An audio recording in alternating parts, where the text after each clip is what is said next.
Welcome to Up One, the podcast where we take a deep dive into the science behind supplements, therapies, and diagnostics.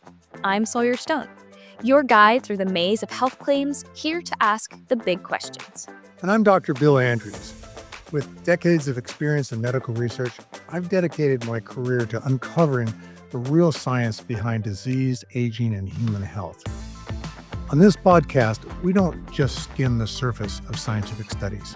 We conduct a critical meta-analysis, separating credible research from misleading conclusions. There's a lot of noise out there, conflicting studies, bold claims, and endless marketing. Up One is here to cut through it all and bring you science-backed insights that you can actually trust. We're talking prevention, diagnostics, treatments, and the big questions shaping the future of health. If you're serious about understanding the science of health and longevity without the fluff, let's take it up one. All right, Dr. Bill, how are you today? Oh, very good. Looking forward to Great another to hear. podcast with you. Yeah, me too. And we have a special guest today, one of your colleagues, Christian Chase. Yes. How are you today, Christian? I'm well, thank you. Good to hear. Good to hear. Well, I'm just going to introduce Christian for our listeners. He is an entrepreneur with a passion for anti-aging, health, and fitness. And he's worked alongside you, Dr. Bill, at Sierra Sciences for over a decade and is very, very serious about radical human life extension, like our Dr. Bill is. Christian helped found the cosmetics company One Truth 818 that was built on Dr. Bill's technology. And more recently, he was heavily involved in the development of the Touchstone Essentials product, Televital, assuming the role of Chief Formulator, which is very cool. We've been talking lots about aging on the podcast, Christian, so we've been getting lots of good information about that. Can you tell us a little bit about your experience with collagen? That's our subject today. I became fascinated with collagen when I got into the topical telomerase inducing skin cream, and we found that applying the skin cream in some of our clinical trial, all of our clinical trials, induced much more collagen production and elastin production, and had a massive effect on skin smoothness, firmness, elasticity, everything we could measure. More personally, I'm also a competitive bodybuilder and I'm over 50. So lately when I've been getting in shape, the skin on parts of my body doesn't look quite like it used to when I was in my 20s and 30s. So I've been on a personal level trying to do everything I can around collagen supplements, collagen peptides, and topical creams to try and close that gap between me and the younger guys, and hopefully it's been getting there so far. I want to add, because he didn't, he recently competed in the Mr. Universe contest. And I'm guessing the reason why he didn't mention that is because he didn't win it. But I think just the ability to be in it is just great. It's been very exciting working with Christian. It's close to 15 years now because of his knowledge on everything related to skincare and just health in general. And he's in New Zealand, which, I have to reach pretty far to find somebody of his caliber. Yeah, that's awesome. Very cool. Congratulations on that competition. Thanks. Regardless of your winning, that Dr. Bill's right. Like it's very impressive to even compete. Oh, thank you. Well, I think I'm going to start with our first question, but I'm going to skip around a little bit. So we talk about collagen, and when we talk about collagen, sort of everybody knows that there's some sort of animal byproduct in most collagen supplements, items, things that have collagen in them, be it topical or be it oral. Is there a way for us to get vegan collagen?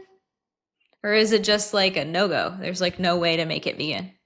Well, Christian, you should go with that. That's your expertise. Yeah, I've been researching that heavily lately because I know a lot of vegans, and it's in my opinion it's a massive opportunity in the market commercially as well. And the answer is, the short answer is yes. There are many things that stimulate collagen production, and many of them are vegan in the first place. Things like vitamin C, polyphenols. And the only thing that really is in animal collagen that is difficult to find in plant collagen is the tripeptide bond. When you consume the tripeptide bond, it's glycine. What are the other two, Bill? Proline and proline and isoglycine. Anyway, when you consume that tripeptide bond, it stimulates your body to produce more collagen. But there are other vegan sources of all three of those amino acids separately that can be provided as building blocks. And also, bovine collagen in particular doesn't have all the amino acids present in human collagen, so it's not perfect to begin with. So long story short, if you can provide things that stimulate collagen production, you can avoid doing things that degrade collagen, and you can provide lots of collagen, which you can do all three of those things in a vegan way. You can boost collagen production. That's very cool. So the short answer is yes. We just got to figure out how to do it. And it sounds like you're on the right pathway to do that. Yeah, there's many ways to do it. We're researching all of them, trying to combine the best of both worlds. But it's very doable. I looked at synthetic peptides as well, synthetic amino acids, and that's another way to do it. But a lot of them are not from very wholesome organic sources. A lot of them come from petrochemicals and things that are quite nasty. So I'm kind of we don't need that. Away from that. But yeah, there's some good organic vegan ingredients that are well on their way to being able to do it. One of the things that I specialize in because of this podcast is critical meta-analysis of peer-reviewed studies. But Christian has done a really excellent job of the critical meta-analysis of peer-reviewed studies on the subject of collagen and all the things that can induce production of collagen and still be vegan. And that's why I'm impressed with what he's done, because there's you can find a lot of stuff where people are saying they're trying to develop a vegan collagen or something like that, but nobody comes close to what Christian has put together for this. And I'm looking forward to this product someday becoming a product and stuff like that. But I think it's going to happen sometime in the future. Well, that's great. Let me just add that people, because he was saying it's inducing collagen production, a lot of people believe that collagen products, this includes my dermatologist, okay, he believed, and lots of other people believe, that the collagen products actually contain full-length collagen. And then when you drink it, that collagen in that bottle becomes part of the collagen in your extracellular matrix of your cells, of your tissues, and your bones and things like that. And that's not the case at all. It's actually, if you consume straight collagen, it's probably most of it just leaves the body as waste because it's just poorly absorbed, and it takes a lot of energy to hydrolyze it down or digest it down into components that would be useful for you. But Christian's product is going to contain all the best of all that stuff. And so it'll work way better than just what people think collagen products are. Yeah, well, one advantage of doing it in a vegan way is I use an analogy to do with Lego bricks.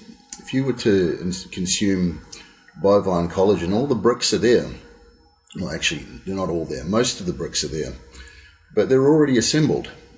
So it's like somebody giving you a structure made out of Legos. You then have to pull all the Legos apart and reassemble them into human collagen. What you can do with vegan collagen sources is you can just give people a bag of bricks. And because the smaller molecules are absorbed better, and then your body will make them into human collagen, which it has to do anyway. as Bill was saying, it doesn't just incorporate the bovine collagen, which is a good thing.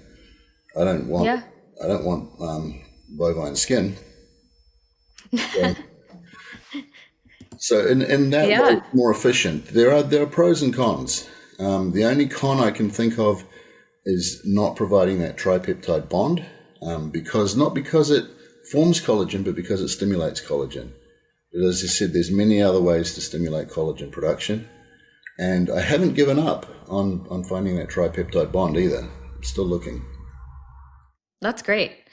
Well, before we get too deep in the weeds here, there are a few of us out here in the world that are thinking like, what the heck is collagen and why are we even talking about it? Like, what is it doing for me? How can I make it work for me? How do I put it on my body? Is it oral? Is it skin? So let's just start with, what the heck is collagen? Collagen is 25% of what we're made of. 25% of the proteins in the human body is collagen. And there's 28 different types of collagen in our body. There's two that are the most common. They're type 1 and type 3, which make up a lot of like our bones and our skin and things like that. But collagen is really important just to hold us together. In fact, if we didn't have collagen, we'd be a blob on the ground, because collagen is the main component that gives our bones all the rigidity, all of our skin, the tensile strength in our skin is all due to collagen. And collagen decreases as we get older. And as Christian alluded to, it's controlled by telomere length. So the shorter your telomere lengths, the less collagen you produce. And the more wrinkles you get, the less hydration in your skin you get. And then a really good example of how important collagen is scurvy. Okay, scurvy Christian mentioned that vitamin C is important for producing collagen. You can't produce collagen without vitamin C. And so when sailors hundreds of years ago would be out at sea and didn't have any vitamin C, two different types of C there, but they didn't have any vitamin C, they would get scurvy because they wouldn't produce collagen. And as a result, their lips would start bleeding, their joints would start hurting, and they would die from scurvy. And that was all because of the lack of collagen. But collagen is an extremely important component of our body. As I said, it makes up 25% of all the protein in our body. And it's just essential. But that's what collagen is. And it's important for our eyes, our blood vessels, our bones, our skin, everything. Christian, do you have anything to add to that? You know more about collagen than I do, but... No, I mean, it's a complicated subject, because it's not just a case of eat more collagen, get more collagen. There are other cofactors you need. Vitamin C is one of them. There's various minerals that you need as well. There's a few amino acids that can't be. 7 of the 8 essential amino acids are involved in collagen production. So you need to eat a broad spectrum of proteins. And if any one of them is missing, you can't make certain types of collagen. So it's fascinating. It's not a case of a silver bullet, here, take collagen. It doesn't quite work that way. So you're sort of saying that our diet is impacting the ability for us to absorb and then create collagen, absorb it if we take it, and then create it ourselves based on the supplementation of it and or our natural production? Well, usually no, if your diet's good. Okay. But in cases where people have terrible, I watched a documentary the other night where Sam Altman, the CEO of OpenAI, got scurvy. Yeah. He got scurvy because of a terrible diet when he was studying. My goodness. So it's, if everything's there, it's fine. If even one component is missing, it's not fine. And as you age, your body is less compelled to make collagen as well. So it needs more of the building blocks. It needs more of the cofactors. It just needs more of a reason to make collagen. It's not as enthusiastic about it. Yeah. I know our bodies we get towards the tail end of our ride tickets and our bodies start just slowing down and breaking apart on us, and we're just trying to keep it together. But as Dr. Bill has said, the life expectancy is once you're done rearing your children, you got to go. Yeah. Well, look, every single piece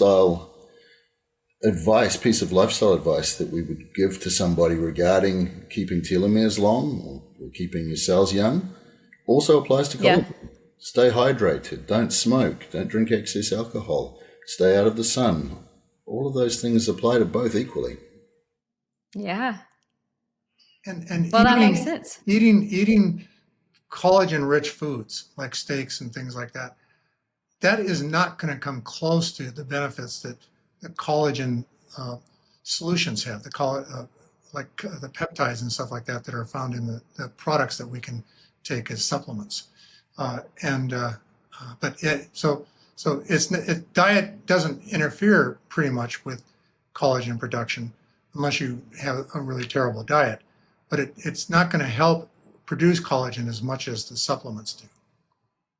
Okay. Well, and so you bring up an interesting point because you are a vegan and we know that most collagens come from animal byproducts like a steak or something like that. And so, you don't have to expose yourself about whether or not you're a true vegan if you're taking a collagen supplement. But that is an interesting query is like, if someone is a vegan, are they just super, super short on collagen? Is there what are some vegan ways to get collagen in your body, I guess is what I'm asking. Well, just keep your vitamin C up, keep your hydration. Christian can talk a lot about that. But yeah, I'm a vegan, but I'm not 100% vegan when there is no alternative. So okay. I do take marine collagen, a product called Revive. Okay. And that's just because my dermatologist, who I mentioned before, doesn't exactly understand how the product does produce collagen in your system. But I do take that, and that's practically the only non-vegan product that I do take, just because I consider increasing collagen is extremely important for decreasing aging and in increasing health. Yeah. Okay. Great. I would love to take a vegan collagen though. The second it's available, I will start taking it. There are a lot of things that are vegan anyway that stimulate collagen production, and polyphenols is a really good example. If you're low in polyphenols, even if you're a carnivore eating steak every day, those building blocks are not necessarily going to be turned into collagen. They're going to just go to waste. Christian, before we continue forward, can you tell me what a polyphenol is for some of our listeners that may not know? Sure. Well, polyphenols are organic microingredients that are abundant in fruits, vegetables, and a few other things. Of certain interest are things like, actually a lot of the things in TeloVital are polyphenols as well, just coincidentally. Okay. And you can tell when you're eating something high in polyphenols because it will taste very astringent, have a little bit of a bitter kick to it. Dark chocolate, for example, high in polyphenols, which is a nice one. But yeah. Does that mean something like a lemon that's like bitter, like the rind of a lemon's pretty bitter? Is that sort of what you're saying? Or besides dark chocolate, what's another example of leafy food? greens? We've got olive oil, berries, brightly colored I see. Vegetables and fruits. Green tea, massively high in it. Red wine, but I mean, I'd limit that obviously because of the alcohol. Listen, I'm always trying to find a way to rationalize my love for red wine. Yeah. So good to know it's helping with my collagen. Yeah, but I mean, other vegan, other things that are important to eat to stimulate collagen that are vegan already is pineapple contains bromelain, which is an enzyme that helps the production and reduces inflammation. Citrus fruit, amazing. Lemons you mentioned already, berries, bell peppers. Anything high in vitamin C and rich in antioxidants. Anything that's longevity food is also a collagen food. So So the collagen and the anti-aging idea really go hand in hand. Oh yeah, absolutely. I mean, you look at young people. Young vegans don't have worse looking skin than young omnivores or young carnivores. In my opinion, they probably have nicer looking skin because the gene expression is there. They want to make collagen. Unless they're eating crazy diets that are deficient in some of the essential amino acids, they're getting all the building blocks they need. Sure. And so the body just assembles the collagen. I mean, cows themselves, we eat bovine collagen, but the cow is vegan. The cow made it True. all. Yeah, that's fascinating. I don't know why that's never clicked for me before, but that's a great point. Yeah. Same here. That didn't click for me either. It's awesome. That'll really be helpful to the listeners to be able to understand that. That's great. Okay. So we've talked about some positive and negative effects of collagen on the body. We've talked about how eating collagen-rich foods affects the body. Dr. Bill, tell us a little bit about what the critical meta-analysis of peer-reviewed studies reveals about how collagen peptides affect our bodies. And maybe before we get into that, one of the two of you can explain what a collagen peptide is. Christian, you've mentioned it a little bit, but maybe you can give us sort of a breakdown about what that idea is before Dr. Bill gets into the critical meta-analysis. Well, a peptide of any kind, collagen or otherwise, is simply a string of two or more amino acids that join together with what's called a peptide bond.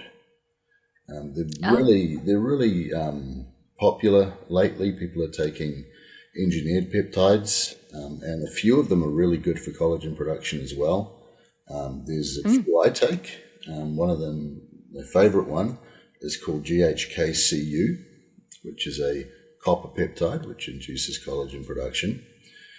But there are many others. BPC 157 has also been shown to do it. Your listeners can look these up after. Yeah. But they're part of a library of peptides that a lot of biohackers use. They're considered research chemicals. They're not approved as medicine. They sort of fall through the cracks. But yeah, long story short, a peptide is two or more amino acids joined together. Great. Thank you for that. I appreciate that explanation. All right, Dr. Bill, take it away. And let me just add, a key peptide is the tripeptide that Christian was talking about before, which is found a lot in both bovine and human collagen, more in human than bovine. And it's a sequence of 3 amino acids, so that's why it's called a tripeptide. It's glycine followed by X and Y, which are 2 amino acids. It can be proline or hydroxyproline. And those, so when collagen gets digested, that tripeptide gets secreted into the blood, and that is what was one of the most potent stimulators of collagen production inside of our cells by mostly fibroblast cells. So that's just a little more about the peptides. That's why it's important to do the peptides more than full-length collagen, because it takes a lot to change that full-length collagen into the tripeptides. But the peer-reviewed studies, it's actually pretty simple when it comes to collagen, because they're all pretty good. They all say that taking collagen supplements is really important. Okay, it's going to work better than anything else you can do to stimulate collagen production. There's been several studies on collagen. All of them are saying that collagen is good. There's a few non-peer-reviewed studies that say that collagen products are questionable, but none of them say they don't work at all. Okay, Sure. And that's only because some of the product manufacturers kind of over-exaggerate the utilities of taking collagen supplements. But even though they over-exaggerate it, they don't need to, because they're all really good. So a study came out just last year, which I thought was really good, in 2024, where they actually looked at, and it's a good study. So in terms of critical meta-analysis, it passes with flying colors. And I can provide that reference in the notes. Yeah, that'd be great. But it looked at a lot of different collagen products, and I've done the same thing too. None of them are pure collagen. A lot of them say just collagen on the bottles. But they Mm, all, every single one of them, I've not found any of them that are just actually collagen, unless it says it is full-length collagen for some other reason. But all of them are actually peptides, okay, that induce I collagen. see. It's just Yeah. the general public, I guess it's more marketable just to say it is collagen Yeah. than to try Instead to of the explain the supplement. science. But one thing that I found surprising, not well, or unsurprising in this study is that it couldn't find any products that work better than any other products. So it's actually fairly Oh, simple. As long as you have things like the peptides and you have uh, vitamin C and copper and a few other important things, antioxidants too, uh, they all work. Okay, so I don't think there's the only problem is they're not vegan. Okay, and that's yeah. that. So I look forward to the introduction of a vegan collagen someday, and I Mm. think Christian's going to be the person that takes it. And as soon as I'll probably start taking it before it's even marketed. You got the inside scoop and the inside Yeah. source. That's why. Our next question is, what science goes into actually making a collagen supplement and how do they do it? And so we've talked about that a little bit because collagen supplements are a string or a series of peptides or tripeptides that induce collagen performance in your body. Collagen production would probably be a better way of saying it. They induce Okay. collagen production, and they provide the building blocks to assemble the collagen as well, if they're not already present. So, I mean, in my opinion, most collagen supplements have got very little science behind them. Things that are just hydrolyzed bovine collagen, for example, which 90% of them are, they're using a byproduct of the cow that nobody else wants. The cow will go to Oh, it'll take the best bits, then it'll go to the pet food factory, they'll take the rest, and they're left with the hard, stringy Achilles tendons and other connective tissue that you can't really do anything with. And so gross. they grind that up, they hydrolyze it, and they sell it to you. And it's not that it's not good for you; it is good for you, but they could do a lot more. They could put a lot of the cofactors we've talked into it. They could put vitamin C into it. They could put polyphenols into it. They could put some of the sulfur-containing amino acids that are lacking in bovine collagen and are more abundant in human collagen. And the hydrolyzation itself could be more thorough. They're only getting it down to a molecular weight of between 3,000 and 5,000 daltons, whereas the tripeptide itself could be as light as 500. I'll let Bill talk more about that. But a lot more, in my opinion, could be done to improve bovine collagen, well, animal collagen. Also, bovine collagen is only type 1 and type 3 collagen present in it. They could add other sources. They could mix in some chicken collagen and some marine collagen. They would work better synergistically as a blend than just choosing one over the other. There are a few products like that I've seen online, but the majority, in my opinion, have got very little science behind them. When Christian's saying that there's very little science behind it, it doesn't mean that there's not been a lot of science done. I think he's referring to the fact that it requires very little science to deal with collagen. Okay, producing collagen is just simply isolating collagen from cow hides or tendons or things like that, or chickens or pigs or other sources, fish, marine collagen, and then doing something to hydrolyze it. So break it down into the small peptides, which is done by acids or proteases and things like that. And then that's it. So there's very little science. It's actually a fairly simple product to make. That's probably why all the products work equally well, because it's simple. Sure. Okay, well, before you answer or fill in sort of what Christian was saying, Christian, you said there are types of collagen. And so maybe Dr. Bell can talk first and then maybe later you can tell us, but I'm curious about like what are the differences in the types and how many types there are. Well, as Bill said earlier, there are 28 different types of collagen, and I'm not familiar. Oh, I missed that. Yeah, I'm not familiar with what they all are. Okay. Every different structure in your body has a different type of collagen. The collagen in your hair and nails, I believe, is type Oh, sure. 3. The collagen in your skin is type 1. The collagen in your joints is type 2. And then there's everything in between. There's the eyeball collagen and collagen in your heart muscle, and there'll all be different types of collagen. But it's a shame. That's why I said they should mix them, because personally, I went to the health food store the other day, and they had a reasonable selection of collagen. But I predominantly was buying collagen for my skin. I want my skin, as I said, to become more elastic as I lose weight, and look nice and tight. But I also have some joint issues. So I mean, it does exist, but I couldn't find a collagen product that had both type 1 and type 2 collagen in it. Type 1 is predominantly bovine, and type 2 is chicken collagen. I could get one or the other. I don't really want to spend money on both. Yeah, that's fair.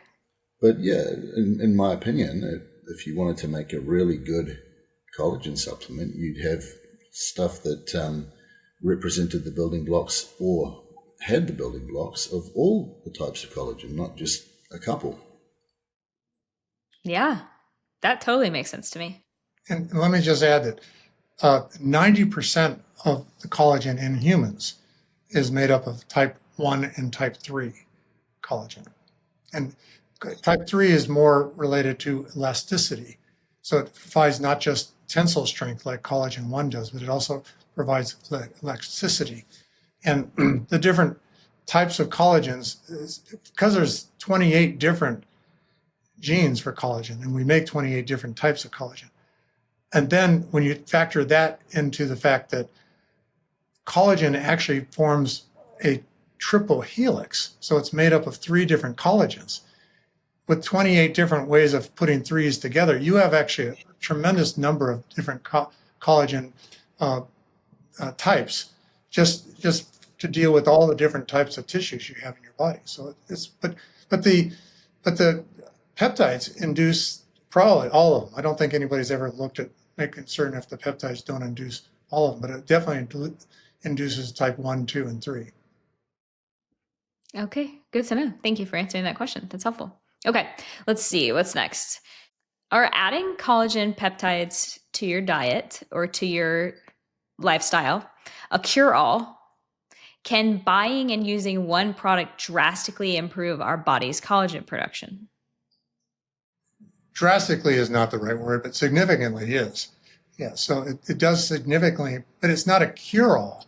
It's just, but it benefits you a lot in a lot of ways in terms of holding your body together. I mean, there are diseases. Oh God, what's the name of it? It starts with Euler's or something like that. A disease. Oh, Ehlers-Danlos. Yeah. Okay. Good. Yeah. Thanks for saying that. That's a case of where you're not producing enough collagen or the right types of collagen, so it's important. Collagen. It's an example of how important collagen is to our bodies. Yeah. And I think people need to know that most studies are done on quite a lot of collagen. Collagen capsules, when you look at the amount of collagen actually in the capsule, are very difficult to get enough collagen from. You're probably better off with a powder. If you already do protein powder shakes, you can just put the collagen powder in with that. It usually is unflavored. It doesn't really make it taste any different. And it doesn't change your lifestyle either. I've seen people put it in water with the drinks at the gym. So it's pretty easy to do, but you've got to make sure you're getting enough. I would say almost all studies are at least 5 grams. But I think it's 10 grams. Yeah, what I've been reading is 10 to 20 grams a day is what people need to be taking. Yeah, I would recommend probably 15 grams a day of bovine collagen if that's the way you're going. Yeah. Okay, great. So not a cure-all, but can help for sure. And then so if you're going to buy a collagen product, whether it's type 1 or type 3, bovine or chicken, what can someone look for on a nutritional facts label or on the label of the product in general? Like you just said, Christian, that you prefer the powder over a capsule supplement. And so what can someone look for on a collagen supplement to understand that that's a high quality product that y'all would recommend them to take? Okay, do you want me to answer that, Bill?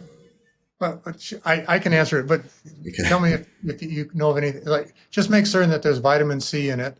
I mean, you do get vitamin C in your regular diet anyway, but it's better if you get a collagen product that has vitamin C and also copper. Those two things are extremely important. And just make certain that the quantity is sufficient. Okay, so at least 10 grams. Christian, Yeah. what else? What else?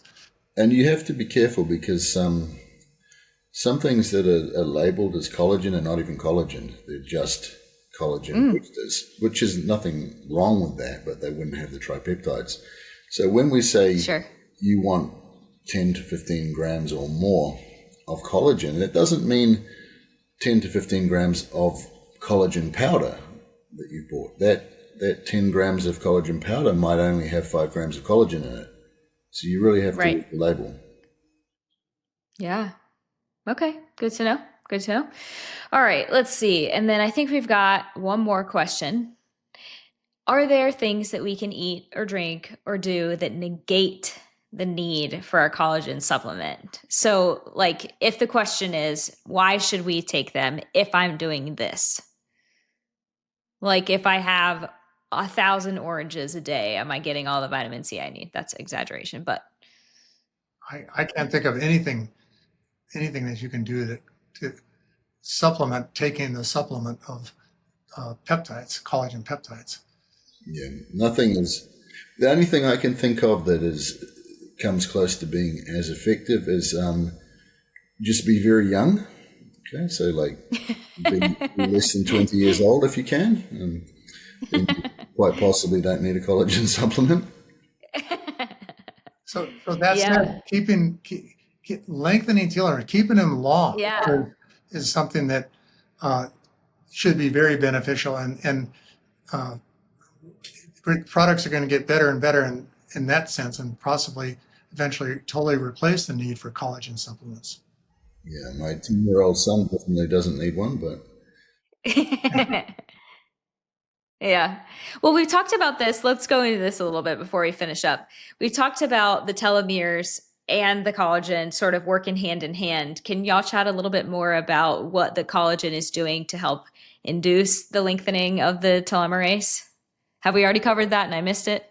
Well, no, we didn't, but collagen does provide antioxidant activity. So it does, when you do have sufficient collagen, you are decreasing the rate of accelerated telomere shortening. But what I was referring to was the idea that in 2000, the year 2000, Dr. Walter Funk, who used to work with me at Geron Corporation, did an experiment where he had induced telomerase expression in human skin that was grown on the back of a mouse. And one of the most notable things that he found was that it restored collagen to youthful levels. It reduced collagenase, which is an enzyme that actually breaks down collagen. It reduced that expression to youthful levels. It increased elastin and decreased elastinase just as effectively as it did collagen. So I think telomeres are going to play a significant role in keeping our collagen levels up, but it also works the other way around. The collagen also helps protects a person from accelerated telomere shortening. There you go. Yeah, and most significantly, inducing telomerase improves collagen production. Great. So Telo Vital is helping us all. Yeah. Good. All right. Well, gentlemen, is there anything else you can think of that our listeners might want or need to know about collagen before we pop out of their ears? I just think it's something that people should be taking. It's a good product, and I just wish there was a vegan version. And that'll come soon. Well, I was Christian, he's really pressuring you. I was a skeptic for years. For years, I just thought, oh, this collagen stuff is rubbish. All your body does is break it down into amino acids and reassemble it. You could as well just eat protein. And then I looked into it, and it's not rubbish at all. It does stimulate collagen production through this complicated way that I now understand, but had just dismissed. And now I would put it right up there with vitamin D as one of the essential basic things. Vitamin D, vitamin C, collagen, they're all up there as something everybody should be taking. Great. Yeah, that's awesome. Cool. Well, Christian, thank you so much for waking up early and joining us all the way from New Zealand. We really appreciate that. And Dr. Bill, thanks for hanging out. All right. Thank you.